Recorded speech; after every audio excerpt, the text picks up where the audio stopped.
Welcome everyone to another episode of Plastic Hearts Podcast, where we talk about video game news, video games, or whatever the hell we want, Gavin. I'm Fonze. I'm joined by Gavin Jones, indie game dev extraordinaire. How are you doing, Gavin? I'm good. I'm really good. It was a great weekend this weekend. Awesome. So, aside from the crappy weather yesterday. Yeah, it was rainy and windy and garbage. Yeah. Although it was Memorial Day weekend, so I imagine a lot of people that went camping were just, that sucks to set up for that weekend and it rains out. But yeah. Well, I just imagine like a lot of the people out there that are like in the tents camping and stuff are like looking at the people in their RVs just like, look at these schmucks. They're not getting out into nature. They're not really camping. And then that day they're like, it's cold, rainy. You guys got any beans? Were they hobos too? Or they just like cut off gloves? No, isn't that what you eat when you camp? I don't camp. I don't know. I was going to ask you, when's the last time you camped? Might do camping coming up here in like 2 months or something. Oh, really? So, yeah. Nice. But yeah, the other thing I felt bad for was on Saturday when I went to go gas up, there was a ton of bikers out, and it was still kind of sunny here. And when I headed out, it just started dumping. So it's just like, well, it sucks for all of you. Yeah. Just, bombarded with rain. Yeah. And it's got to be such a, I'm sure this is a big weekend every year for bikers. Sure. 3-day weekend, just go bike. Yeah. Wherever you're going to go. One day I got to try biking because it's like. Are you talking about like motorcycles or bicycles? Motorcycles. Okay, yeah, for sure. Yeah, there's got to be something to it if people are just willing to go out and ride on the road for hours. I wouldn't do that in my car if you paid me. No, except for when I've been paid to do that. Yeah, you literally did that. I agree. I want to get into buying a motorcycle, but it's money involved. But I'm down. It sounds cool. It looks cool. Yeah. And you're also at like an inch from death at any point in time. Yeah, while you're out there. Yeah, for sure. Just but I do like texting those. Teen away. Yeah, dude, I've noticed that more and more when I'm driving. Everyone is looking down at their phones, like 90% of the people. And when I look up from my phone, I see that everyone else is looking straight down. Yeah, no, I do try to consciously not do that. Yeah. Like I'll send my texts before I leave or whatever. I mean, I'm a human just like they are, so I'll mess with my music for from my phone for a second, but I still try and I'm sure I'm doing 100% better than all those fucking idiots out there who are just looking down, and it makes me angry. It's like, dude, come on. Yeah, but everyone's doing it. Right. Yeah. Exactly. I think that's a helpful thing with me with my car because my car is an automatic, so I can't touch my phone while I'm driving unless I'm on the freeway. But yeah, that's really where self-driving cars will help. Right, and not just with porn. So that's right. Yeah. Good old Elon Musk had a field day with that one. Did he actually reference that? Just people jerking off and not driving anymore? No, there was so. Oh, because you have the hands-on thing for a lot of tests. Well, there was he mentioned there was a porn where people did it while the car was in self-driving mode. Oh, interesting. Okay. And so he was like, "This is not what I expected with this," or something along those lines. There'll be a porn for anything. I mean, there will be, but.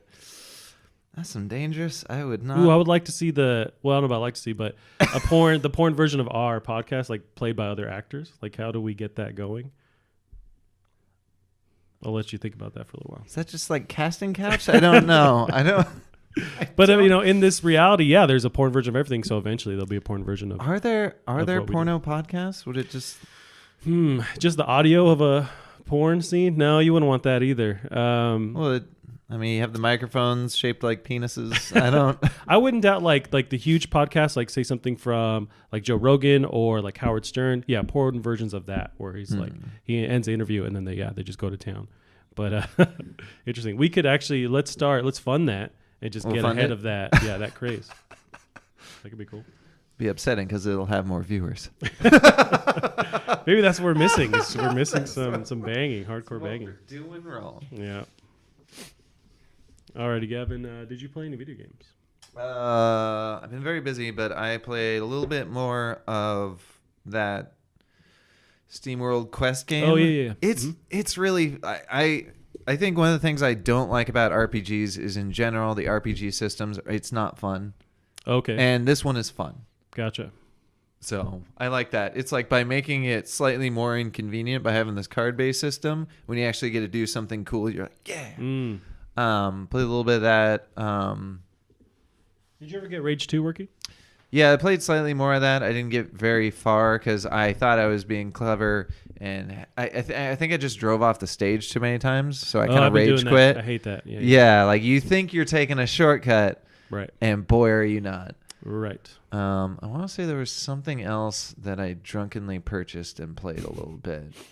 I wish I could check my Steam library from here. There was a sale on the Dead Cells game because there's like DLC apparently that is out. Is there? There's like so there was a bundle with the DLC and the game on Switch, and I played it for the first time. That was cool. I would. Oh, you played it? Yeah. What'd you think? I liked it. It was for some reason, and maybe that's the mechanic of the game. But yeah, you die, you lose all your stuff, right? I understand that. But it tended to be harder the more I died for some reason.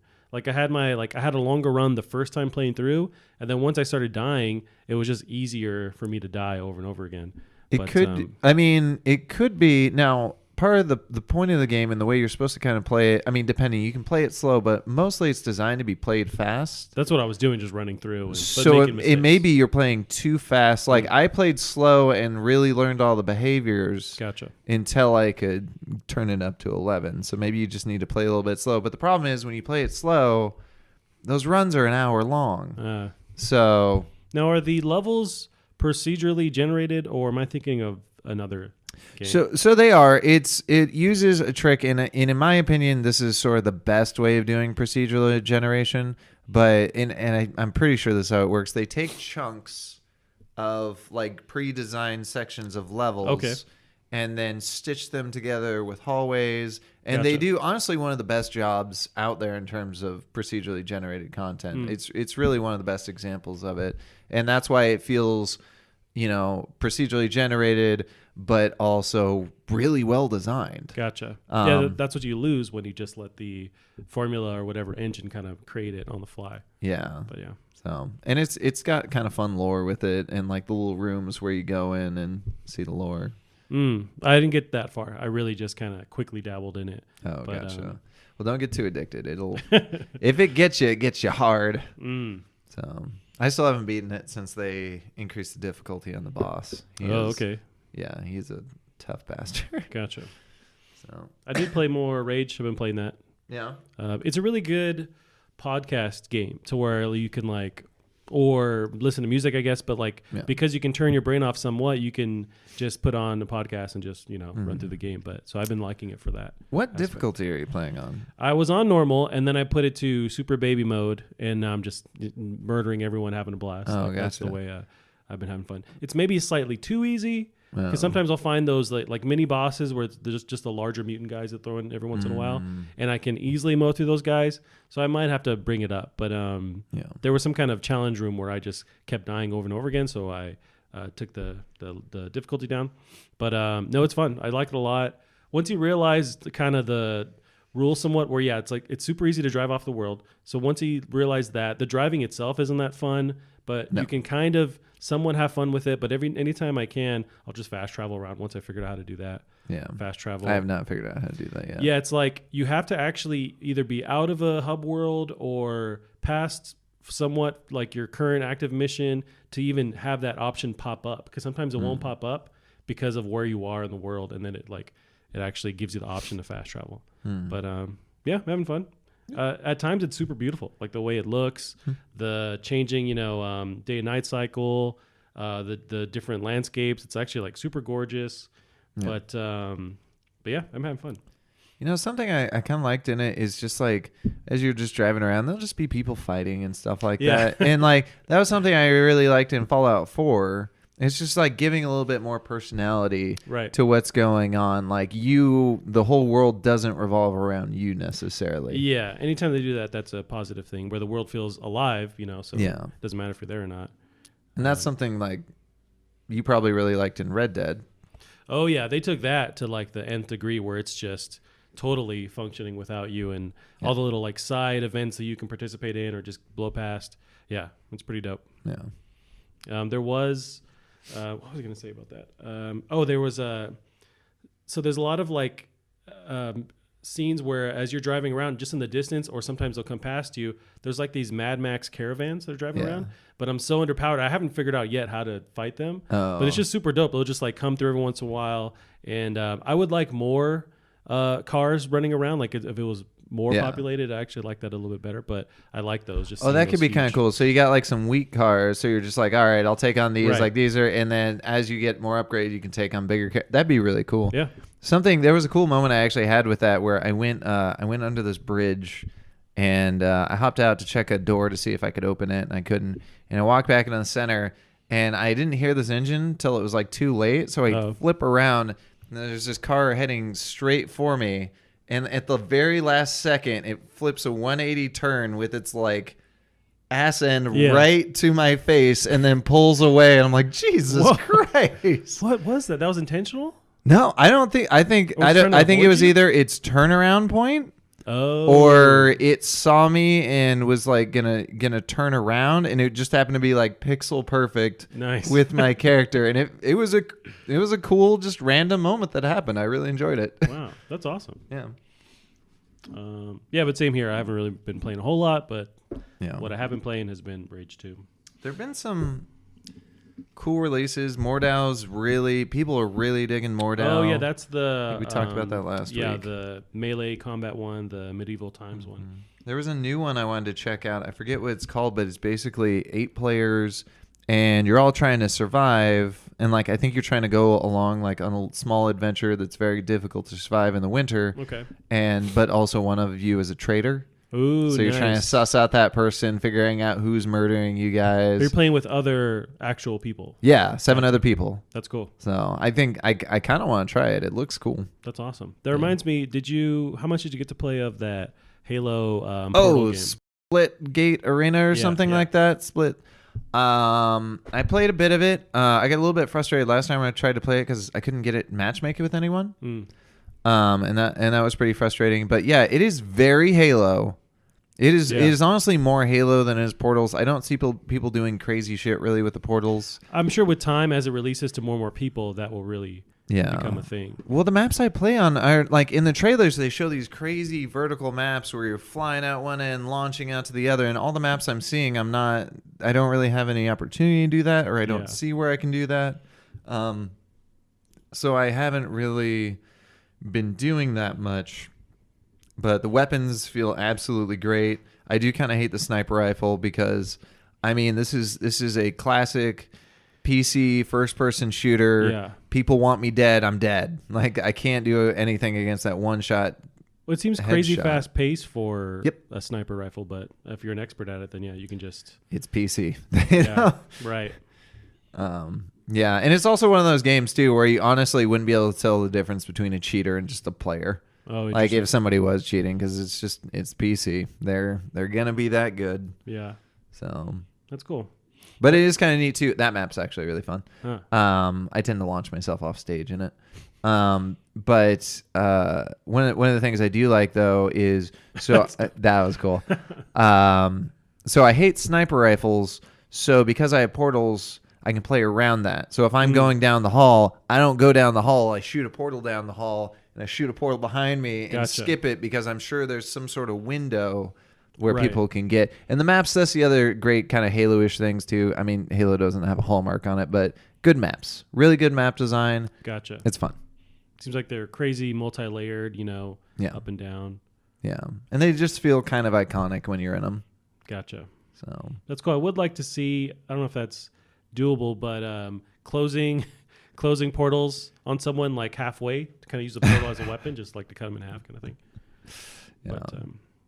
But, they were showing that King of the Hill mode where you like had to stay in the That is super anxiety provoking because you think it's bad when you have like 2 hallways you got to cover, but then you have like a wall behind you that somebody can portal in on. And I don't know if it does make a sound effect when those open. I don't think they do.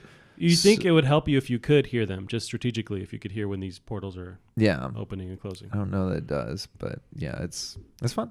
Gotcha. I did try, or I loaded up, rather, the day Dauntless launched. I loaded that up, and I couldn't get in. Yeah. Well, I could like go to because you first start with your character creation part of it. But once you do that, right, because they were so busy, like nobody could get in that day, right? Yeah, there's like a huge wait. But I'll try it again at some point. But I do have a news article on that pulled up. I'd be curious if you would like that game. I feel like you won't. It's but possible. It may just be colored because I don't like Monster Hunter games. Gotcha. So in my head, I just think that. I see. Well, it's a good transition. Let's see what happened with Dauntless. So, and one thing I didn't realize was the fact that it's crossplay across PC and all consoles, but as far as it's launching like that, which is nuts. And you can play PlayStation and Xbox, right? Yeah, and there's crossplay, full cross progression. I do have the article pulled up. So this is from IGN. Dauntless has fulfilled its one Dauntless promise as it launches today. 5/21 is when it launched. With full crossplay and cross progression on PS4, Xbox One, PC, on the Epic's Game Store, and it's the first game to launch with this functionality for PS4. I found that super interesting for them to. I mean, there was that wait when it launched, but to pretty much nail it right off the gate, as far as just doing that. I wonder how they got that through, because at least PlayStation. I don't know. They don't have the kind of clout to pull that. No. So I didn't remember hearing from someone. It's on Sony's end. It's not about the clout or how big you are. They're claiming that anyone has the ability to submit their game to be crossplay. But I think they do pick and choose when they allow it to happen. But for somehow they were able to get that done, and they're not a huge publisher or anything like that. So yeah. Can you imagine? Like, that is such a big deal. You think about, like, we talk about this is something my roommate likes to talk about a lot, is the frustration with that raid in Ubisoft's Division 2, yeah. The fact that, like, it's tough enough having, as an adult, having 8 friends, right? Like, beyond that, all having them play the same game, let alone the same console at the same time. Like this, can you imagine how much easier it'd be loading that raid? Right. Like, I don't think you can really necessarily be a good idea to have PC people in there, but maybe. That's true, and that plays into, there was drama with that raid releasing because the PC players just had a natural advantage playing through that game and finishing it faster than the console players. Yeah.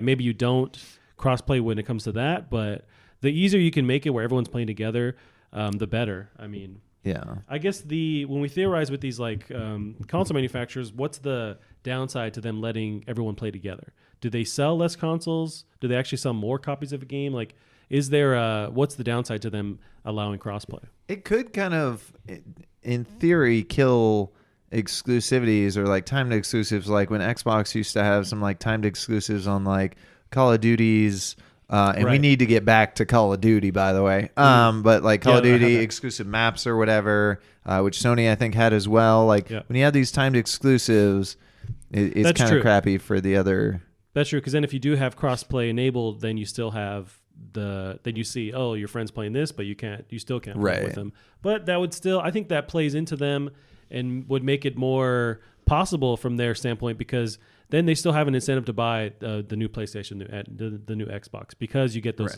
timed exclusive DLC and maps and stuff, but everyone can still play together in general. I don't know. It's tough. We'll see how they kind of deal with that, but players want it. I mean, it seems like any game that does that becomes a huge news story because it's craved. Everyone wants that ability. Having, especially with a multiplayer game, like that's one of the biggest things, and indies will preach this till the cows come home, is having a player base is the most important thing in a multiplayer game.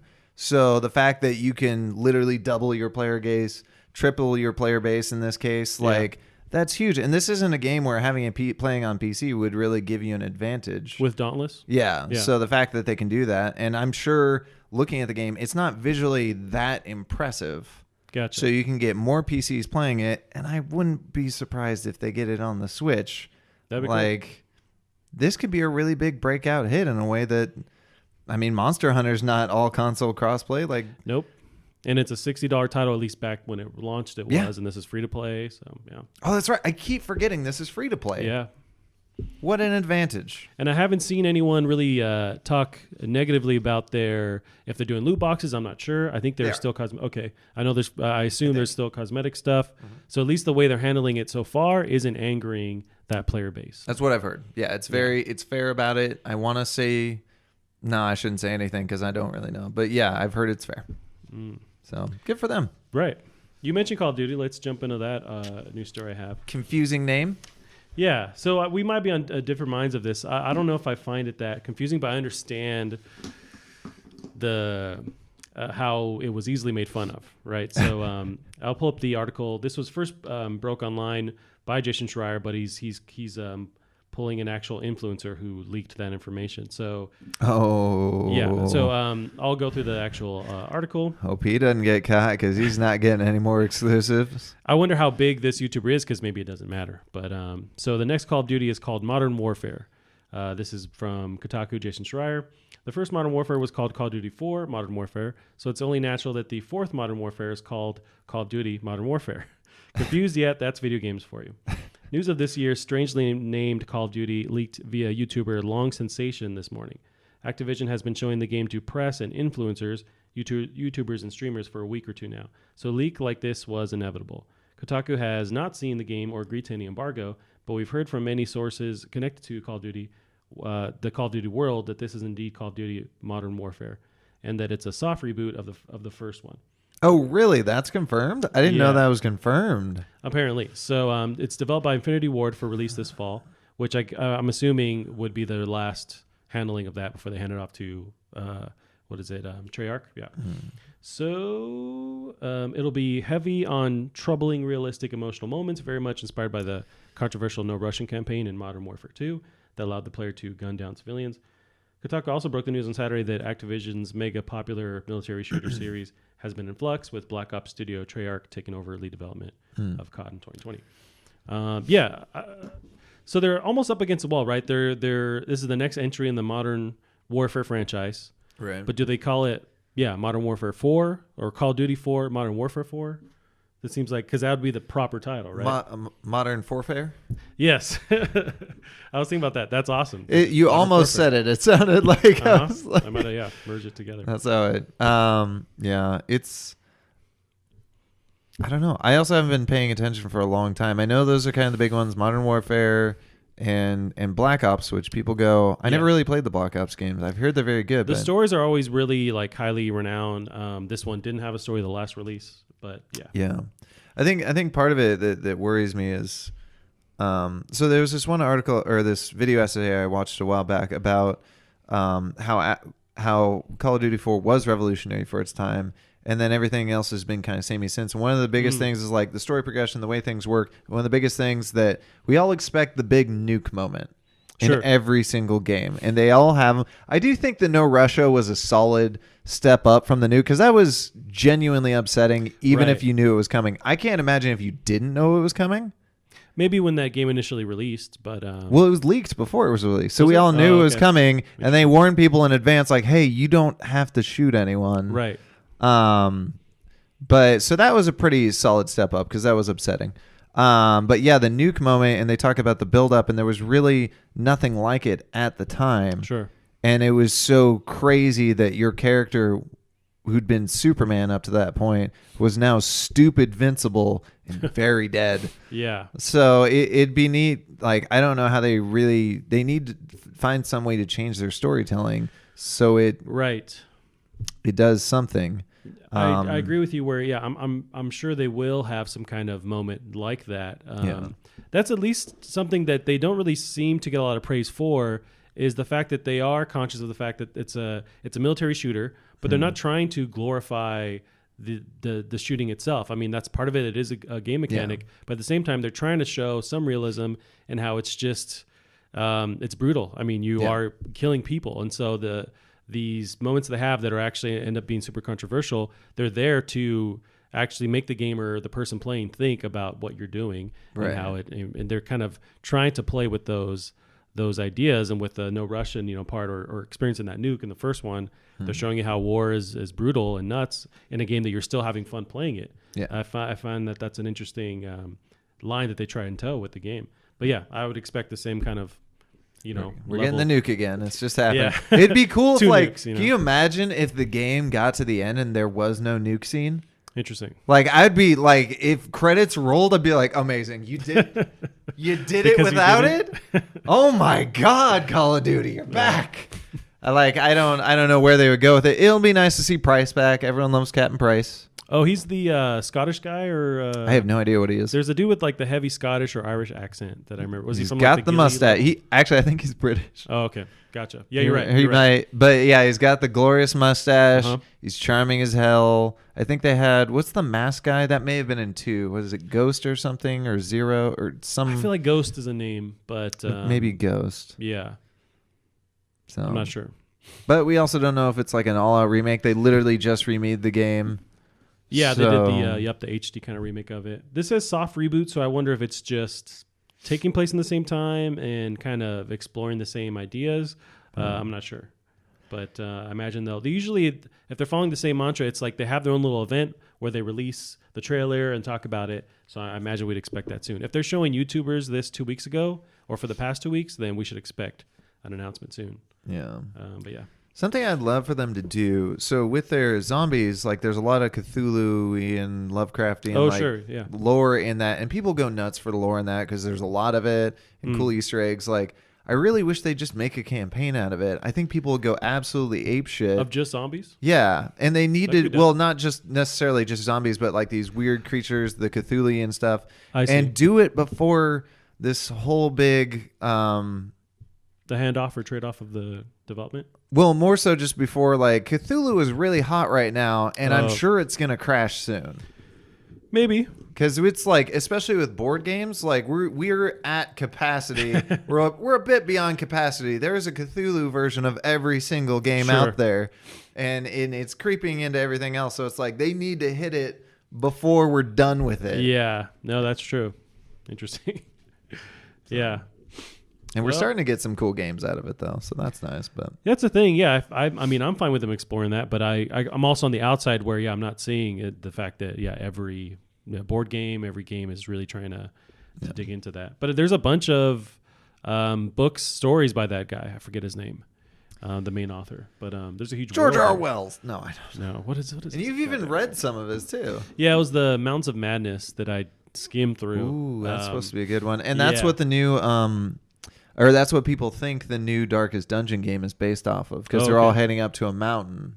Is there already Cthulhu stuff in there, or it's very Gotcha. It's very. I see. So I was gonna pull up with that Call of Duty news. There was uproar, people just really making fun of it online because of them going back and kind of confusing title and confusing. Yeah, but this isn't the first time. This is kind of a common thing now, right? Like say with the last God of War, instead of 4, it was just God of War. That's kind of a standard thing that seems to be happening. It is kind of annoying though. Or the last Doom was just Doom. It's one of those things though that like if you actually whoop ass, I think most people are cool with the taking over the title, because also God of War was on its that would have been 6. That's true. If you account for all the other titles, I'm not sure where the other ones fall in line. I think this is the 4th as far as like the last one in the story, but there's other prequels and stuff that are in there too. Yeah. There's like Ascension, I think, is one of them, and So, and those were actually supposed to be really good. Apparently, yeah. Yeah. So I mean, I feel like that brought it to the table. That was God of War right there. And also it's sort of like a new generation. There's a bunch of kids that didn't grow up with God of War. Like that was when we were in high school or like middle school almost. Like when on the original, like, was it PlayStation 2 where it first launched? Yeah. So it was a while ago. So this is the new Kratos. So, and that's why I'm not super, I don't care either way, but that's why when I saw that, it's like, okay, they do that all the time with other games. So, but is it funny? Yes, it is funny. It sucks when the new game doesn't bring it. Like when Twisted Metal was like, all right, we've got new Twisted Metal in. And I was just like, you've used every button. You've used motion controls. Like, this is not playable. What? Yeah. I never got to play that one, but I remember hearing that. I hated it. But I also played it online, and people were stupid good at it. Oh. So it's like, I can't kill people. Yeah. Physically incapable. So, and that's actually still a rumor with the Call of Duty news. So they haven't had their event yet. They will announce it. This is apparently just completely leaking to where that's exactly what's happening. But until we get their official word, we'll know for sure. But we have some other leaks here, or actually not leaks, just huge rumors that are taken with a grain of salt. But this one is... I'm not taking that Call of Duty one with salt. That's just happening. That's most likely happening, yeah. So there's some Death Stranding news. the Kojima over the weekend and the past week has been kind of tweeting little teaser images and whatnot. So there was a short kind of GIF/video today of some more kind of teaser stuff. So this is from IGN, John Wilds. Hideo Kojima has released another Death Stranding teaser that is similar to the first teaser, but now features 2 hands instead of 1, and the new tagline, "Help us reconnect." So yeah, the original teaser was his hand. Oh, which was that? You said it was the whole theme of the game was right. So that's the thing. Yep, that ties to them. The only real information they've given is the fact that there's some kind of connection, multiplayer aspect to it, and what degree we're not sure. But yeah, so the tagline now says "Help us reconnect," and it's 2 hands that are superimposed with some other kind of trailer thing behind it, but you really can't see what's going on. So now today they actually tweeted, the countdown to Death Stranding has started, May 29th. Create the rope. And it's the same Death Stranding text. What's that? That's not when it's launching, is it? No, that's the, well, they'll make an announcement on May 29th. Oh, okay. So the countdown to Death Stranding has started, and they say May 29th. So we'll get some, either a trailer, maybe a release date, something. Do you think a release date is too soon to announce May 29th? I don't think so. Hasn't he been working on this for a while? I want to say it's a good 3 years.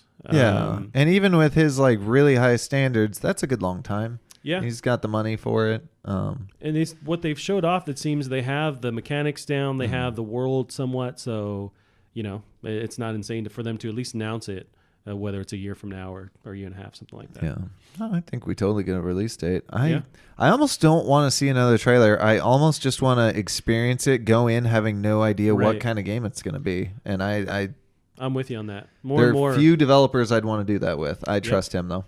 I'm the same way with various directors and stuff, where I hear the general idea. It's like, cool, I'm on board. Just leave me alone so I experience it, just like you're saying. Yeah. And he's one for sure. Although what's cool about his trailers is that they don't make any sense. So it doesn't matter if you watch every one of them, you still will go in blind. Right. But that's intentional, and I dig that they do that. So here's some other rumor news. We got some Last of Us 2 rumors.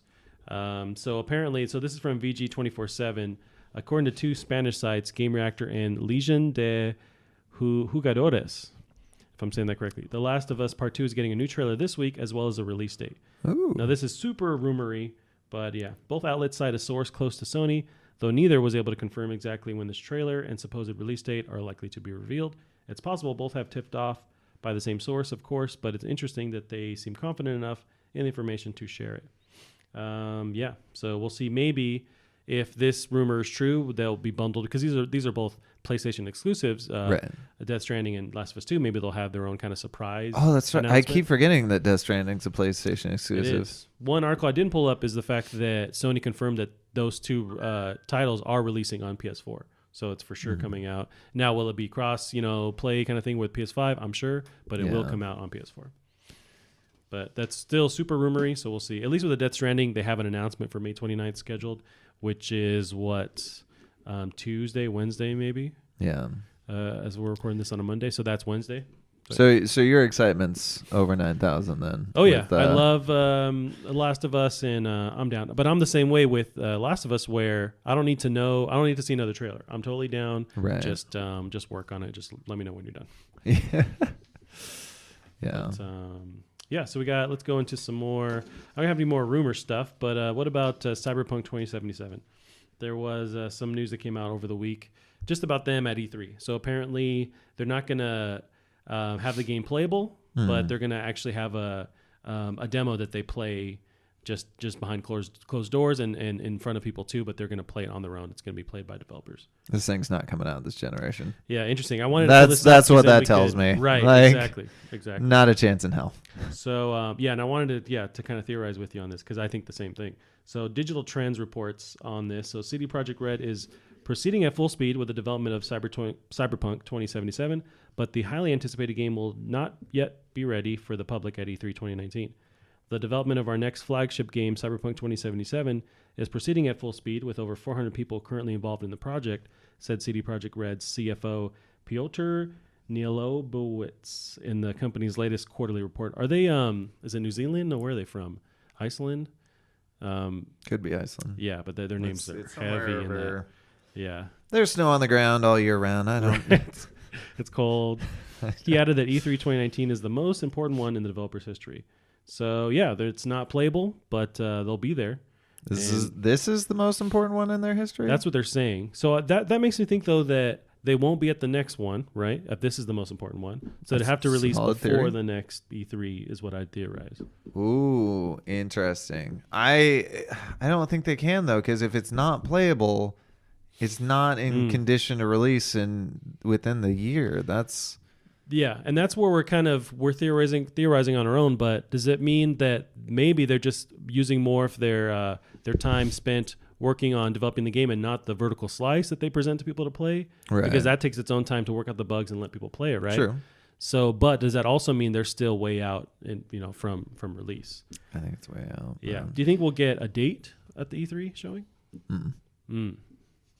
Yeah, I think with that one, it's fair to say, yeah, because they take time. And I like the fact that they take time, so I'm not in any rush. Yeah. Yeah, we'll see. Yeah, it's going to be good. I don't know if you caught this over the week, but Playdate. It's a handheld game with a crank that was released. Yeah. I saw that. I was more annoyed at the comments. People are just like, stop making like shit for rich white people to play. It's just like, just let people like things. Right. I was more of it's fun. It's kind of a cute little novelty thing. Go for it. The games for it on it are free. You get a little crank. Yep. I felt bad when they talked about the price. They're like, so part of the reason it's so expensive is this little LCD screen is an actual true black and white screen. Oh. And that's actually more expensive right now than it would be to get just the OLED screen. Yeah. Is it more of that ink kind of display that's like the original... what were those little devices? Kindles? Yeah. Yeah, I don't think so, but maybe. Because I also don't know if this is back. You can't really see. Interesting. I'm not sure, actually. I do wish if they're gonna put on like some crazy shit, like the reel or whatever it is, the crank. Mm-hmm. I wish it had more crazy shit. Now I realize that'll drive up the cost. Right, almost like a Bop It, where it's just all these weird levers and stuff. Like give me a little bit. Well, that was always something I wish. A little Bop It mechanic I wish controllers had was like a twist. Yeah, I wonder if I feel like I've some seen cool shit with a twist. Yeah, I feel like I've seen patents for that, but it's just never been realized. But yeah, you imagine like you're playing a game and you got to reload your revolver and go, and like it pops down. Like that'd be awesome. Yep. So I'll go into the details on this because it's pretty interesting. So Wired.com's Julie Muncie writes about this. First off, no, the crank doesn't power it. And yeah, we're kind of bummed about that too. What the Playdate does do, though, is provide a tiny and stylish way to walk around with a limited run of games made by famous designers like Kieta Takahashi, Katamari Damacy, and Bennett Foddy, getting over it with Bennett Foddy. Oh, shit. Bennett Foddy's making something for this? I'm not familiar. I like to look up the stuff by that person. The TUI Yellow Machine is the latest offering from Panic, a game developer turned game publisher turned hardware manufacturer. Mm-hmm. It has a simple design with black and white screen, 2 face buttons, and a D-pad. The crank also provides game input. It'll come with 12 games, one each week after the console releases, at least in the so-called Season 1. If you're interested in the first season of games in the console along with them, it'll put you back $150 when it launches in early 2020. Mm-hmm. So yeah. It's not a bad price. It's like cheaper than NES Classic, isn't it? That was $70 when it came out. Was it? Yeah, and the games were already also included on it. But although this has the potential to have more than the 12, right? Because there's a seasons, but the price includes those 12 games. But I like the fact that they're getting custom-made games by these kind of indie or obscure developers where they always create unique titles. So they're gonna for sure create something super unique for this little handheld. Katamari dude's gonna have a heyday with this thing. Foddy's gonna have a heyday with this thing. Yeah, I'd like to look at Ben Foddy. I'm not familiar with their work, so let's see. He made Getting Over It, I think. Gotcha. Yeah, I haven't seen that. You haven't seen Getting Over It? I don't think so. Don't look it up. Okay. You just need to play it. You just need to play it. Now, is it on just PC or like Steam and stuff? I think it is PC only, but your PC can run it. I promise you. Gotcha. Okay. But yeah, you just need to play it. Gotcha. And I just need to sit there and watch. So he's a video game designer, yeah. So we're Getting Over It was at the last kind of well-known. That was his big one. That was huge for streamers. I'm seeing APAB, but I'm not sure if he's just tied to it. But I'm gonna pull that up. Grip. Oh, that's right. So that's what I know him from. I think he made Quap and Grip. Quap was. I was actually good at Quap at one point. But they just these weird control schemes. but it's very tactile and it feels oddly good. Okay. So I think he's gonna have a heyday with this thing. I would love to make something for it, but I don't think certainly the engine I use would work for it. Well, I imagine if they really want to open this up and have really unique titles, they'll eventually create a community where they say, hey, here's the specs or whatever. Here's how you can become a developer for it. Yeah. Well, they've been taking stuff online on Twitter. Okay. So applications if you want to work for it, and they have like an SDK and stuff. Gotcha. So there's certainly stuff, and they're very interested in bringing people on, and since they're like a publisher now, I'm sure that's like doubly so. Right, they can just put it out there. Yeah. So Bennett Foddy is credited as an artist on Ape Out. That's why he's tied to that.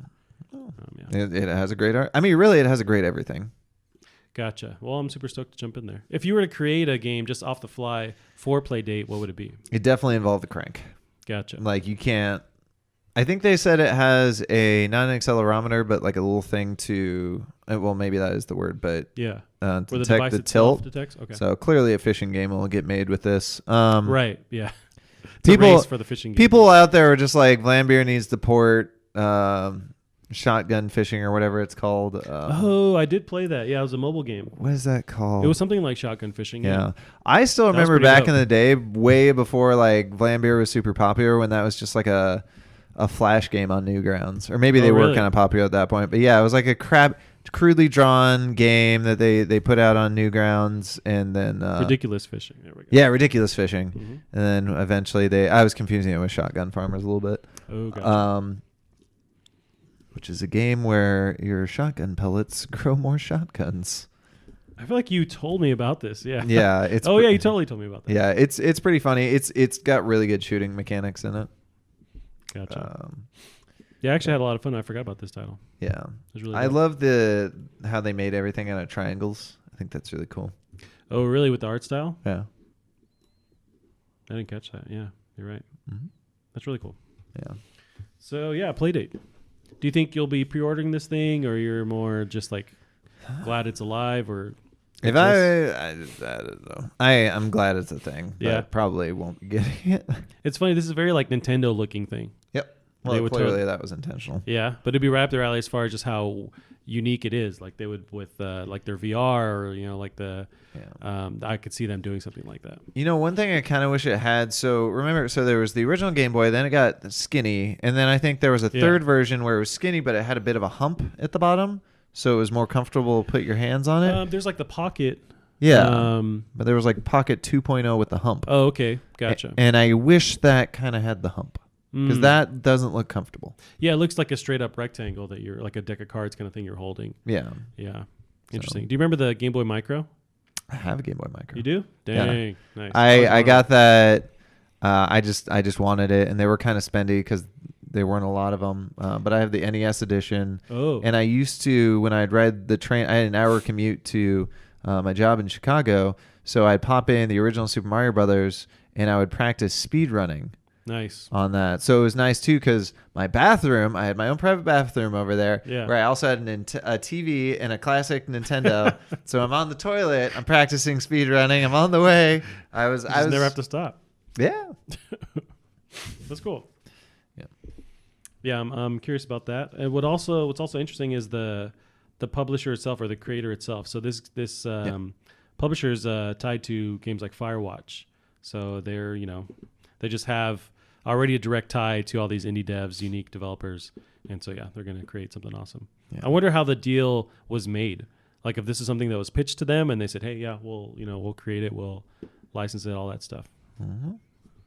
So take one look at that thing and tell me someone wasn't drunk.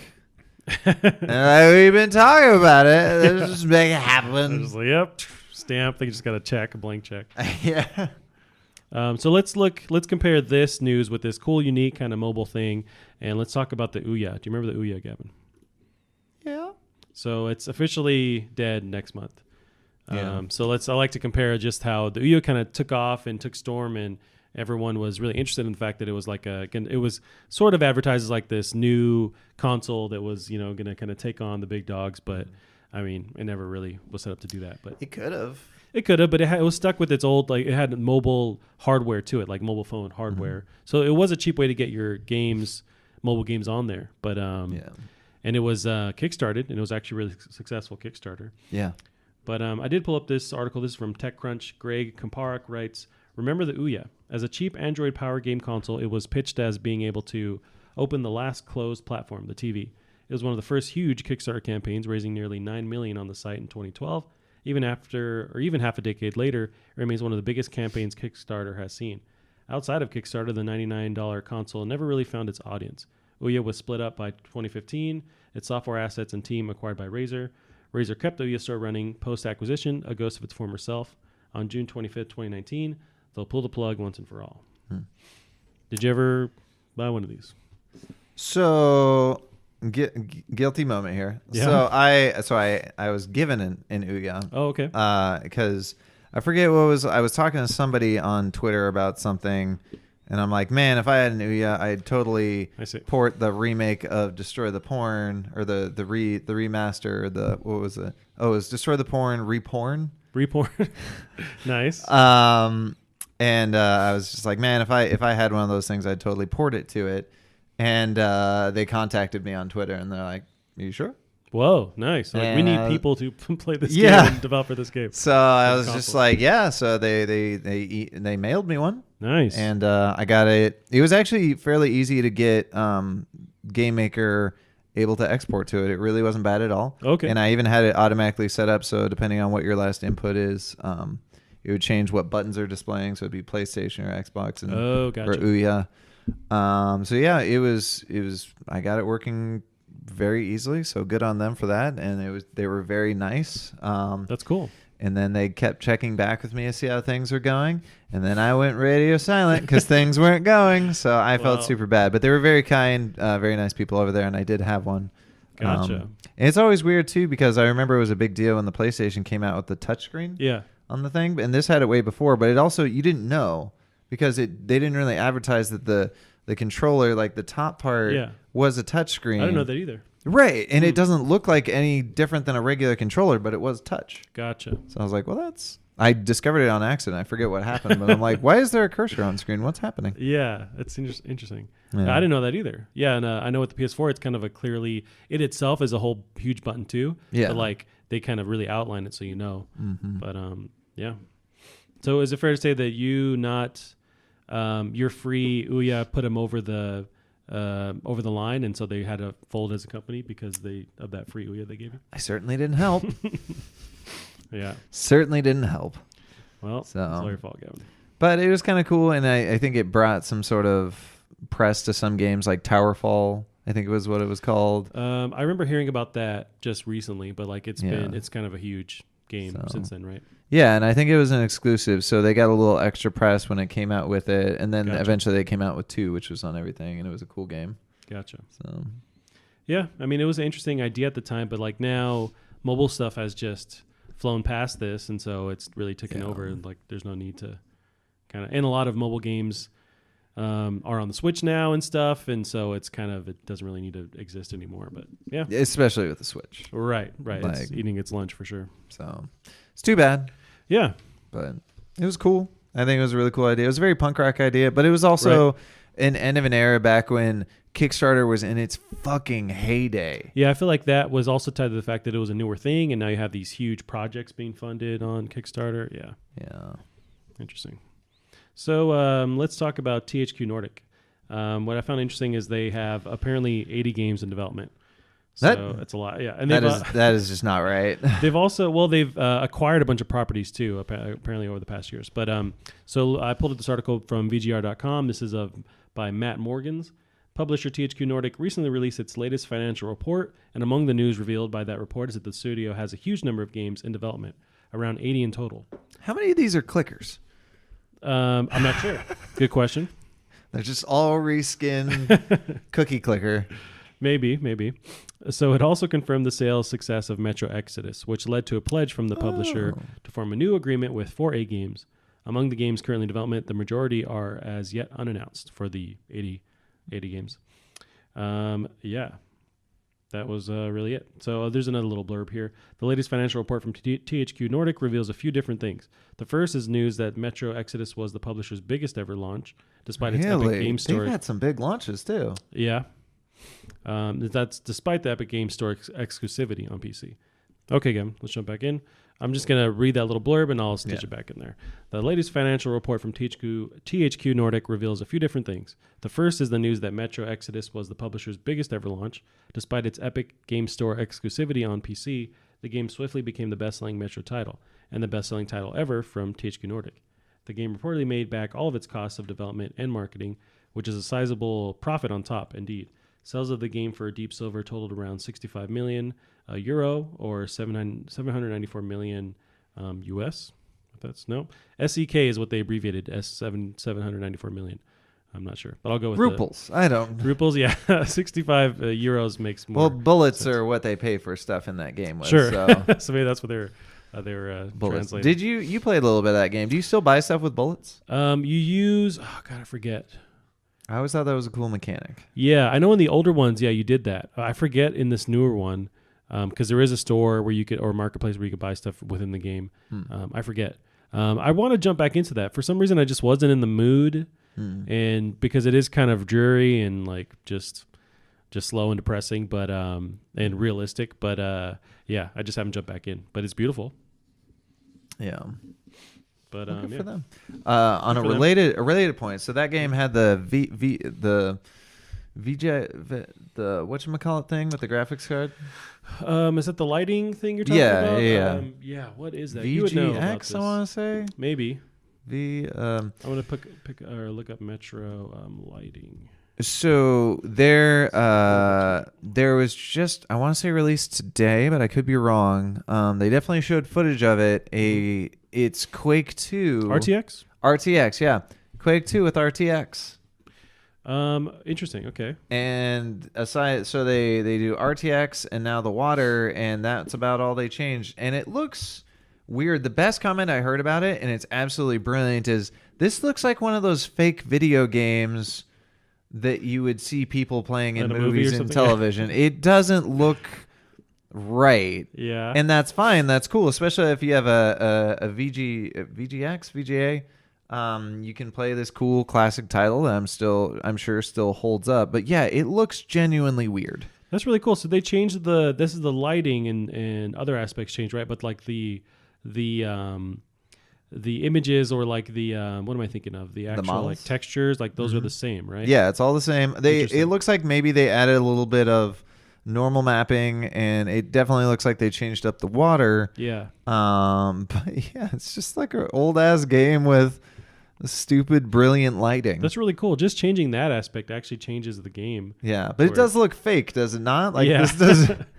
Yeah, just like a CG kind of generated background game. Yeah. For a movie. Yeah. That's pretty cool. Yeah.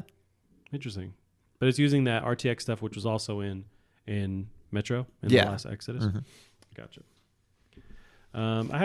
This was kind of just an interesting thing that came out of an interview. But this is a World War Z developer approached Valve about a Half-Life 2 remake. So, really? Yeah. So this is from PC Gamer. Fraser Brown writes, World War Z developer Saber Interactive has dipped its toe into quite a few series, including Halo and Quake. So they did do the they have Chief. Well, they did the remakes or the HD up-res stuff for like Halo and the Master Chief Collection. The World War Z guys? Yeah, apparently they handled that. Oh, yeah. And so and it looks like it's also tried to add Half-Life to the list. Half-Life, asking Valve if it could remake Half-Life 2. After we did Halo Anniversary and Halo 2 Anniversary, okay, so that's what it was, as part of the Master Chief Collection, I reached out to Gabe Newell personally because I knew him from a past life. And I said, yeah, and I said I want to remake Half-Life 2. This is Saber CEO Matthew Karch told Game Watcher.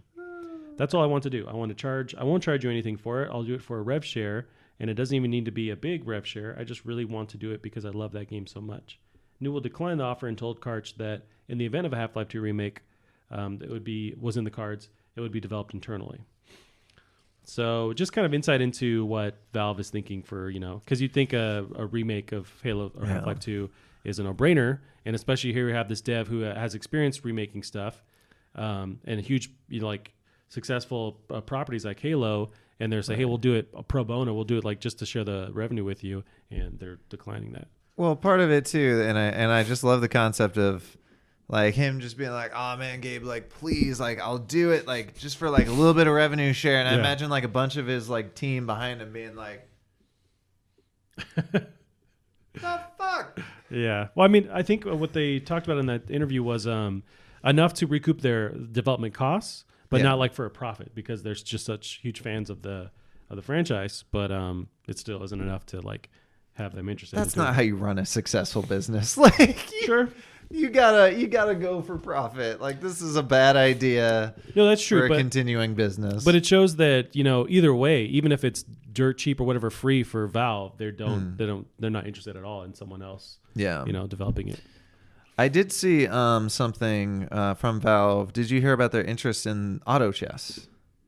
No, I will look that up. So auto chess is a Dota 2 mod. I think I do remember this. Okay. And when I watch people play it, I have no clue what's occurring. I have absolutely no idea what's going on when I'm watching it. It's very confusing. Yeah. And it doesn't help that I don't know Dota, so I can't look at a character and just know what they do. But yeah, it's auto chess, and it sounds like Valve is probably going to make it an actual thing. And they kind of just point out there, it's like sometimes we hire these people because it's like they've done something cool with our properties, which they've definitely done. Or sometimes we hire these people just because we think what they're doing is cool, and we'd like to turn that into a full game in the case of like Left 4 Dead. So it's just like, that's just kind of how we work. So we'll see what that turns into. We still have never seen what happened when they hired the developers of Kerbal Space Program. We have no idea what they're doing with that team. Yeah. Interesting.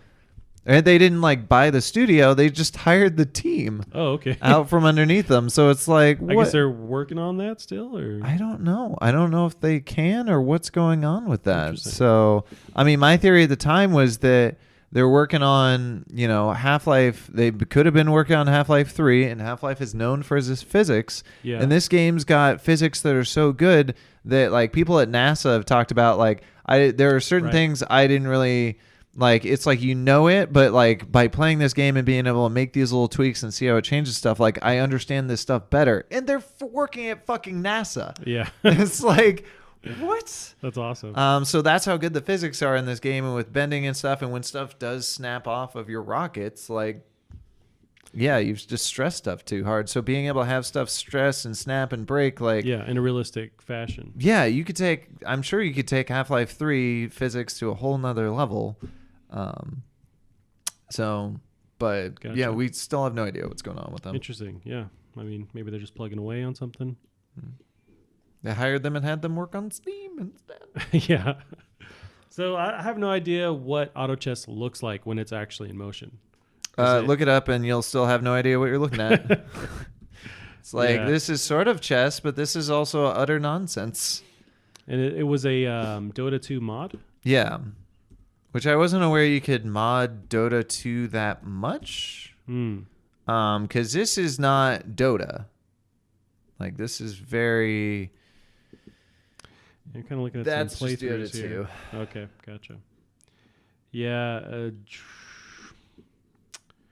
Anyway, we can look that up some other time. But yeah, it's very much, it's nothing like Dota except for that it's got characters and they sort of do stuff. Okay. And I don't know how much of the game is playing itself and how much is not. I know you buy stuff. I don't know what it does when you buy stuff. Now, is it still using the mechanic of chess? So that's why that's included in the name. You are playing chess to some degree? know. This doesn't look like chess to me. It's on a grid. Yeah.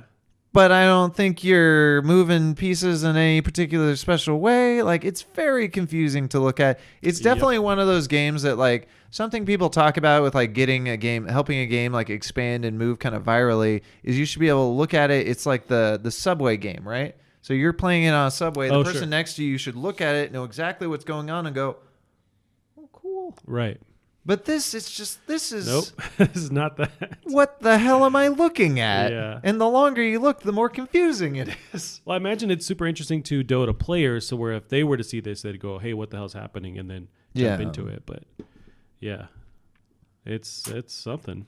It's out of my wheelhouse for sure. What that something is, I have no clue. Yeah, I mean, if it's interesting or like popular enough where Valve is actively pursuing it. So Yeah. Good for them. I mean, what the hell is that stuff on the side, on the right? I have no Is those idea. leaderboards? Is that people in your Twitch chat? I don't know. Yeah. That could be part of the Twitch chat too. Yeah. But yep. Let's see, Gavin. Let's talk about some sales that happened. So, Mortal Kombat 11 and Days Gone are the best-selling games of April. Damn. What's interesting about Mortal Kombat? It released on 3 different platforms, and it's actually the best-selling game for those 3 different platforms. Really? Yeah. Apparently, they did pretty well. So, this is an NPD report. This is from Colin Stevens of IGN. The NPD report for April 2019 is in, and Mortal Kombat 11 and Days Gone were the month's best-selling games in the United States.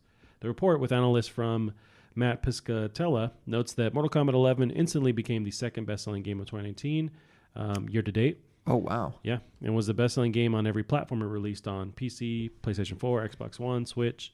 So this is the first time a third-party published game has been Nintendo Switch's best-selling title since Mario plus Rabbids Kingdom Battle was released in 2017.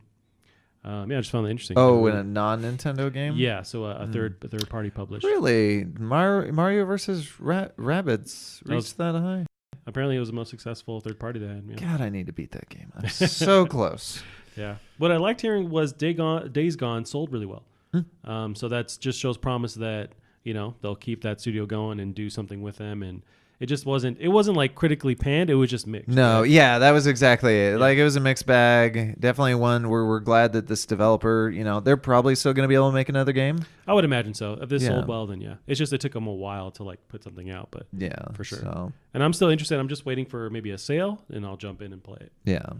So I think it'll definitely be interesting seeing, because it and Rage got almost like identical scores on a lot of review sites. So I know you pulled that up, that like it was just slightly higher than Rage or something, or lower than Rage was like a point higher on Metacritic. Yeah. So it'd be interesting to really kind of play them both and see like, what is this weird bar that we've got for our reviewers here? It's interesting. Yeah.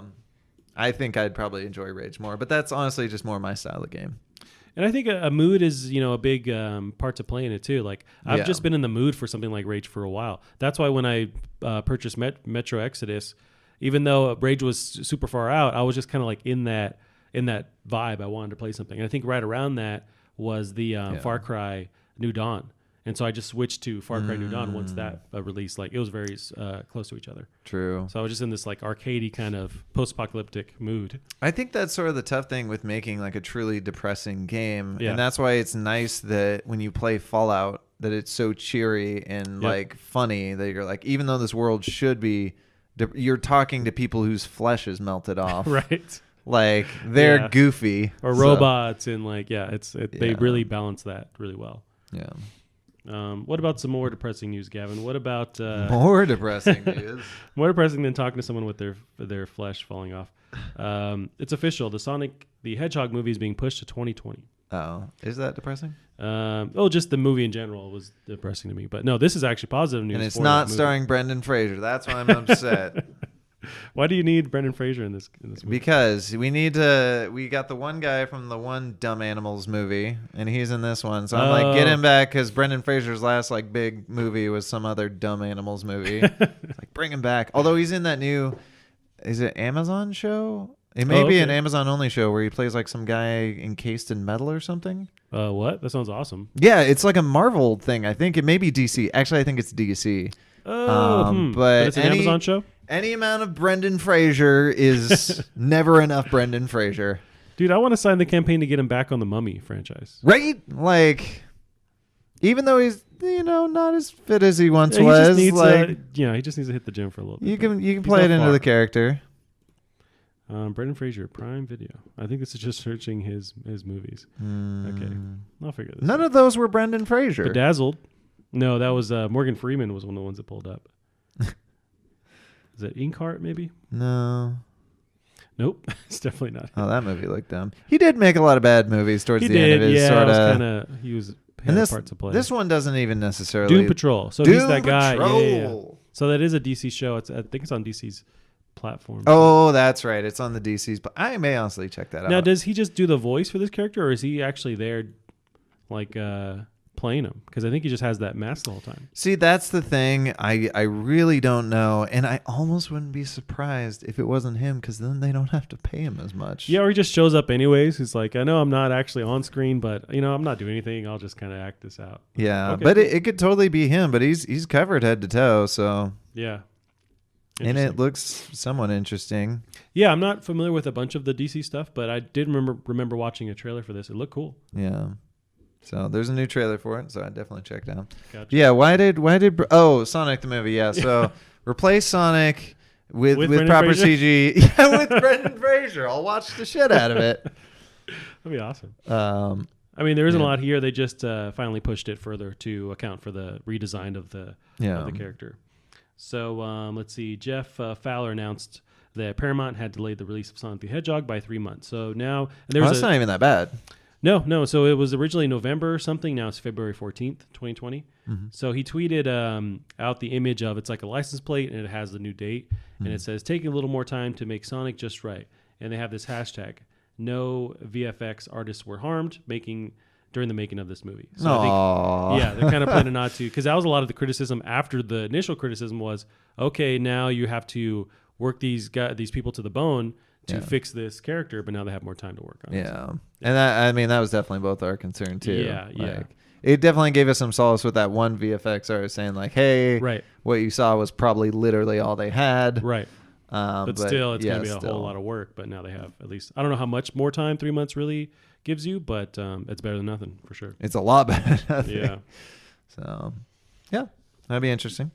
Yeah, let's see if they pull that off with that. It's not going to be as bad as I've heard some things about like Pixar's rendering process and the way they handle things, where things are really a lot more painstaking than they need to be. Like I guess the balloons in Up were all like hand lit. What? As opposed to just using a lighting engine. It's just like, in my mind, I'm like, I don't think that would look any worse whatsoever. Yeah. Having just a general purpose lighting engine, but I guess they did it, and it's like, man, that sucks for whoever had to do that. And I'm sure they hired just at least probably just one person to do that for the whole movie, and it would take them like the whole production thing. So it's like, imagine like telling your family like, oh yeah, I'm working on the new Up movie. Oh, what do you do? I make the. I wouldn't tell them. I'd be like, I work on Up, damn it. It doesn't matter what I do. I could be getting them coffee. I worked on Up. That's true. So yeah. I imagine now though, as technology progresses, they now have just better software to like render that kind of stuff too. Yeah, right? but technology was great back then. Yeah, you think so? It was literally excessive force in my mind. But I'm not Pixar. I'm not a hit factory, minus a lot of their sequels. Right. Yeah. So we'll see how they do with that. Calling you out, Cars 2. I never saw it. Never watched it. Yeah. No, I didn't even want to watch Cars 1 when I saw it. No, it was not for me. Which wasn't terrible, but it was also like at the height of like, what's his name? Who was Mater? Yeah, Tow Mater. That was Larry the Cable Guy. Yes, height of Larry the Cable Guy's good old career. I like them to, if they do another one, replace him with Guy Fieri. I feel like they're very similar. I'd watch the shit out of that. Yeah. Just the drive-ins dives guy. He's still like, we talk about Hot Ones a lot when we're not on camera, and like honestly, that show sold Guy Fieri. Yeah, he was awesome in that. He was great. Mm-hmm. I want to go get a beer with that guy. And I love the fact too that he says like he doesn't wear those stupid shirts in real life. He wore it on the first day of shooting, and they're like, well, this is set now. This is what you wear on camera. It's like, well, damn. I love that, because I imagine that happens so much in that world. Yeah. Like, but now it's stuck to him, and he's like, that's not what I wear, but okay. Yeah. So that's funny. I love the fact that he likes to like, his kids don't think he's cool, but he likes to keep proving them wrong, like hanging out with rappers and shit. Like, Dad, just stop doing that. So let's see. We got some PS5 kind of updates on. Oh, did you see that footage of the load times? Yeah. So let's actually pull that up. So it's pretty nuts. So they were using. They're moving that camera quick. that is, and I don't know a lot about like streaming stuff. I know it's hard, but God, you can't move a camera that quick through a city. I imagine not. That is, especially if you watch that the DICE presentation that the team from Sony does, or from I'm blanking on them, but the devs that did Spider-Man PS4, Insomniac. So they do that that huge hour-long talk about how they were really working at capacity, rendering what they could, and doing all these tricks to make sure it worked out the way it did. So for Sony to go, okay, cool, that works, but also now you can just, as like a jet, just fly through New York and everything's rendered fully. It's nuts. So I'm gonna, I'm pulling this video. SSD, and I really bet they're using their hard drives that you can. I learned about this super late, but you plug it directly into your motherboard, kind of like you would a graphics card, and it is much faster. Gotcha. Does that change the idea then of like with the PS4? Originally, you could change out the hard drive. Are they still able to let you plug it in if it's plugging directly to the motherboard? I think if they do it that way, it's going to be a lot harder. Interesting. Or if they do it, it's going to have to be like first party. You have to buy the Sony brand hard drive to do it. A little bit. I wouldn't be that mad. That's and true. People will still make third party ones that do work with it. Yeah, there you go. Man, this is just so impressive. So this was from it was a meeting with not their investors, but there's a team in Japan showing off the ability of the PS5. They haven't announced it yet or said the title of the name rather, but they're showing off rendering with PS4 Pro versus the next generation one, or the loading rather. Yeah, the loading. So that was initially the loading of you're getting like loading a scene taking 8 seconds, and with the next generation, PlayStation, the console, it's less than a second. Yeah. And then eventually they show just blasting through fully rendered New York, and how at the full speed on the PS4 Pro, you're going pretty fast going through the city. Even when they turn it up, I imagine you start to lose fidelity, but it's still going pretty fast. A little stop and load times. Which, I mean, if you were playing that on your PS3, you're whipping through the city at that speed, you're not mad when it has to freeze for a second. That's just the standard. Right. So... And then they just start going just blazingly fast through New York. Yeah. And it's insane. Even Sonic's just like, dude, chill. Chill out. I'm not getting the best hype right now, so this doesn't help. Yeah. Yeah. No, it's nuts. And so, that does bring into thought, what are they using to get that? They have their own kind of hard drive, tech going on. Where is it just plugged directly into the motherboard like you're talking? Probably. It's proprietary, right? You got to imagine. What's the cost going to be with, this kind of loading time? I'm not sure. I mean, it is at least finally they're still expensive, but solid state drives have slowly been getting less expensive and less expensive for bigger sizes. So I feel like we're finally there to put that in a console, and great. It is one of those tricky things, though. I've been told from people that you really don't want to go huge with the solid state drive, because that's actually part of what makes it a little bit faster, aside from just not having any moving parts, which is one of the most expensive parts about dealing with it. Yeah. But you imagine, like you say, with the Spider-Man guys, they had to deal with those old hard drives for the base minimum. Having the base minimum be a solid state drive, that is insanity. Yeah, and maybe that's why we're seeing the huge leap in this technology. But would it benefit then not increasing the capacity of the SSD, but having multiple ones, on the same console? I think so, but I also don't know. Gotcha. So I would think so. But I mean, in this case, you're almost using it like RAM. This is just slightly more expensive RAM, but it's definitely not as expensive as a hard drive. Gotcha. So this is fantastic, and halfway decent reason to upgrade. And I think that's good. That's a good idea, because with the PS4 to PS4 Pro, it was not really a huge upgrade, but it helped do stuff like 4K and different, slightly faster kind of loading and whatnot. But this is a full-blown step up in the next generation. So I like that idea. I think that's the best way to put it. Is really, I don't feel like going from PS3 to PS. Is that what we're on right now? PS4. PS4. Yeah, I don't feel like that leap was big enough. It wasn't. No. And that's a leap right there. That is a huge quality of life improvement. And that's just an example of using that for streaming. There are tons of things you could do with that. I think I've mentioned before when we've talked about solid states, you could maybe do stuff with physics where you're helping out a little bit. If it's off camera, maybe lowering the fidelity, but you are working off the hard drive. There are lots of really cool things you could do with that. So you should really watch that GDC talk, because I would love to get the information through your mind of what they're talking about, because it kind of goes over my head. They do a good job of explaining it, but they just go into detail and it's super nerdy. I think it'd be right up your alley. The thing I would love is if Microsoft shot back with, there was this piece of technology that people were working on 10 years ago, and I never knew if anything came out of it called mem resistors, where effectively you've got like 3-dimensional sort of chips, and the memory and the computational parts are the same part. Oh, interesting. Like you're storing data in a part that can do math on itself.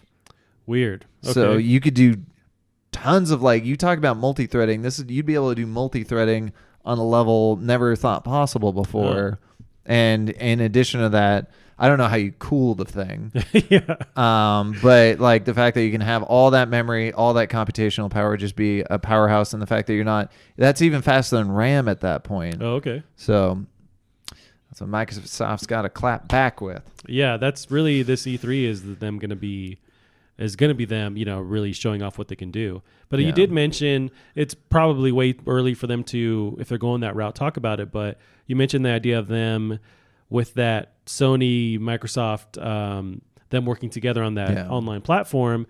If maybe they're just kind of cooling down on the hardware and gearing up towards some kind of software future where they're just on different platforms and they don't have to worry about hardware anymore. So I wonder how much we see them invest in this new tech and new hardware, what they could do in the future. It's definitely too. I think something that would be cool though is if we at least see like a Microsoft exec show up with a Sony exec on a stage, either of their stage, both of their stages, and just say, "Hey, we're working together on stuff. Everyone's gonna be super happy." Yeah, like something. I would love to see them just say something together. That's true, and I wonder if E3 would have been perfect because they would both be there. But now with Sony not there, it's kind of weird. Microsoft would be there, but would it be weird to have then that be where they announce kind of more what they're working on? I'm not sure. Yeah. But yeah, we'll see. It's 17 days away, I think was the last time I looked it up. No. Yeah. Yeah, it's nuts. I'm going to Google this real quick. But part of that, part of the news with that, with Sony showing off the kind of next PS5 streaming ability, or how fast that hard drive is, how fast they can process stuff, was them talking about backwards compatibility. So they do fully intend on working on cross-platform play with PS4 and PS5. So that was in the news. The fact that they are really focused on making cross-platform, weird. Yeah. For Fortnite, it certainly makes sense. I don't know how many games you can work that out with. Well, so what they're saying is apparently they're going to support letting PS4 players play with PS5 players on online multiplayer, so they can all play across the board. Sure. Yeah. And I think that's more likely now with switching from the cell chip with PS3, and now with more of a PC architecture, it's just easier for them to kind of merge things together. Oh, right. Yeah, so I guess you can... that's just great news. Right. Absolutely great news. Yep. Plus, you'd have those advanced load times, because that's something like...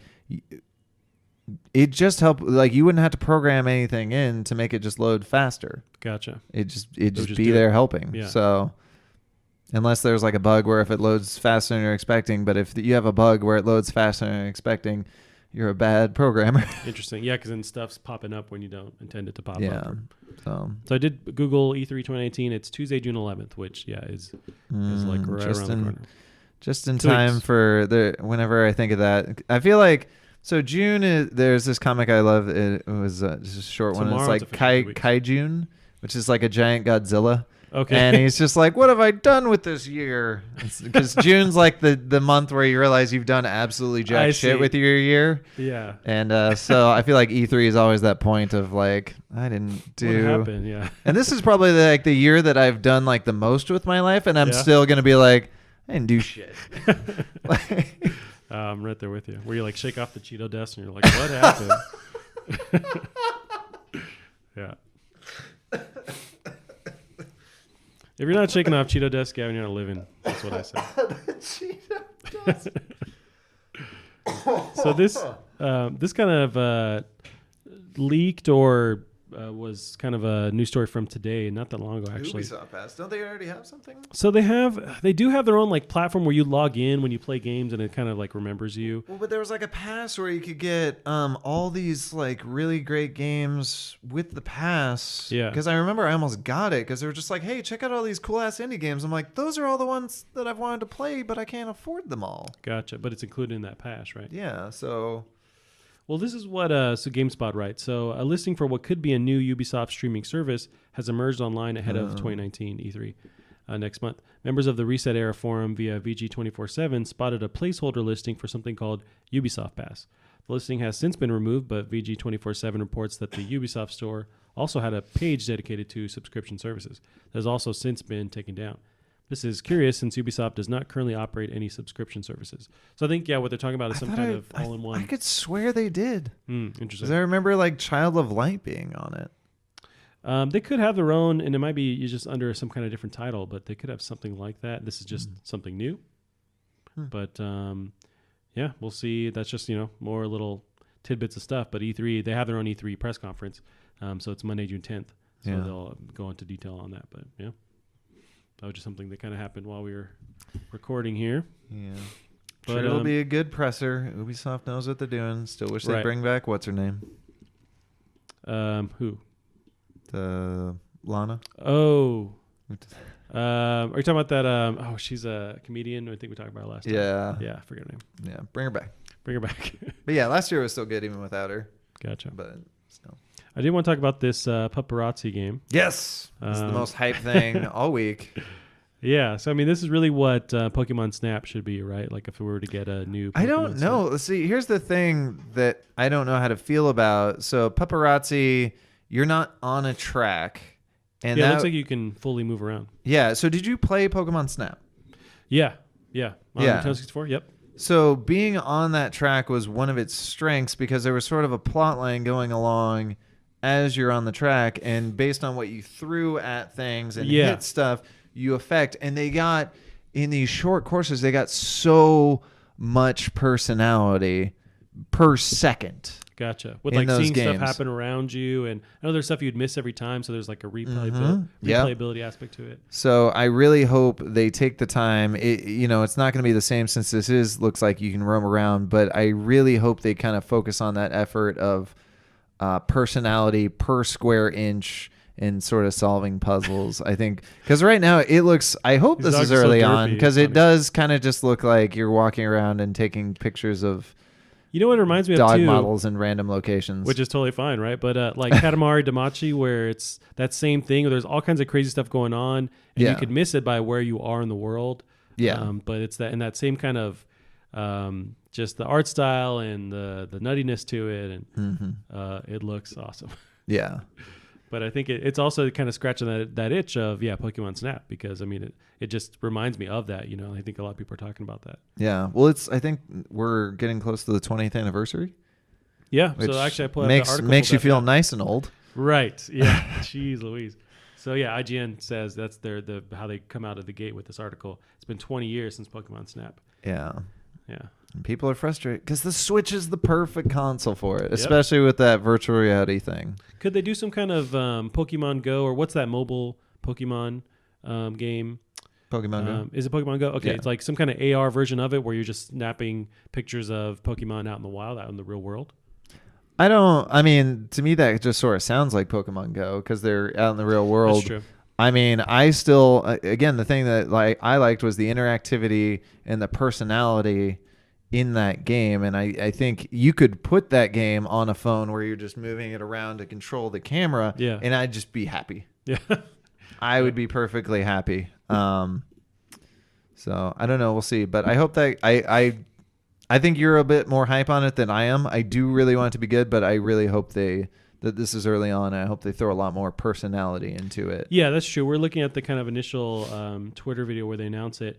The world could be way more populated with stuff. Mm-hmm. It does seem kind of barren, but yeah, hopefully it's just this is the sky's the limit where they can just add stuff to it. Yeah, I'm not seeing a release date in initially, but this is on Steam apparently.